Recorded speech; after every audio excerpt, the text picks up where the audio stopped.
യാത്രക്കാരുടെ എണ്ണത്തിൽ വർധനവുമായി ഷാർജ അന്താരാഷ്ട്ര വിമാനത്താവളം. കഴിഞ്ഞ വർഷം ഷാർജ അന്താരാഷ്ട്ര വിമാനത്താവളത്തിൽ 1.71 കോടി യാത്രക്കാരെത്തിയതായി ഷാർജ എയർപോർട്ട് അതോറിറ്റി അറിയിച്ചു. 2023-ലേക്കാൾ 11.4% വർധനവാണ് യാത്രക്കാരുടെ എണ്ണത്തിൽ ഉണ്ടായത്.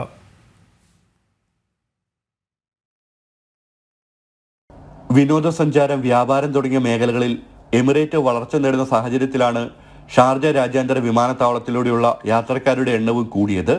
2024-ൽ യാത്രക്കാരുടെ എണ്ണത്തിൽ 11.4% വർധനവ് രേഖപ്പെടുത്തി. 1.71 കോടി യാത്രക്കാരാണ് വിമാനത്താവളത്തിലൂടെ കടന്നുപോയത്. 2024-ൽ ഷാർജ വിമാനത്താവളം വഴി കടന്നുപോയ വിമാനങ്ങളുടെ എണ്ണത്തിലും വർധനമുണ്ടായിട്ടുണ്ട്. 1,07,760 വിമാനങ്ങളാണ് കഴിഞ്ഞ വർഷം ഷാർജ അന്താരാഷ്ട്ര വിമാനത്താവളം വഴി പോയത്. 2023-നെ അപേക്ഷിച്ച് 9.5% വർധനയാണ് രേഖപ്പെടുത്തിയത്. ചരക്ക് നീക്കത്തിലും കാര്യമായ പുരോഗതി കൈവരിച്ചിട്ടുണ്ട്. മുൻ വർഷത്തെ അപേക്ഷിച്ച് കഴിഞ്ഞ വർഷം 38.6% വളർച്ചയാണ് കൈവരിച്ചത്. വ്യോമഗതാഗതം, ലോജിസ്റ്റിക്സ് എന്നിവയുടെ ആഗോള കേന്ദ്രമെന്ന നിലയിൽ വിമാനത്താവളത്തിന്റെ പദവി ശക്തിപ്പെടുത്തുന്നതാണ് നേട്ടമെന്ന് SAA ചെയർമാൻ അലി സലീം അൽ മിത്ഫ പറഞ്ഞു. അടുത്ത 2 വർഷത്തിനകം പ്രതിവർഷം 2.5 കോടി യാത്രക്കാരെ സ്വീകരിക്കാനാണ് പദ്ധതിയെന്നും അൽ മിത്ഫ വ്യക്തമാക്കി.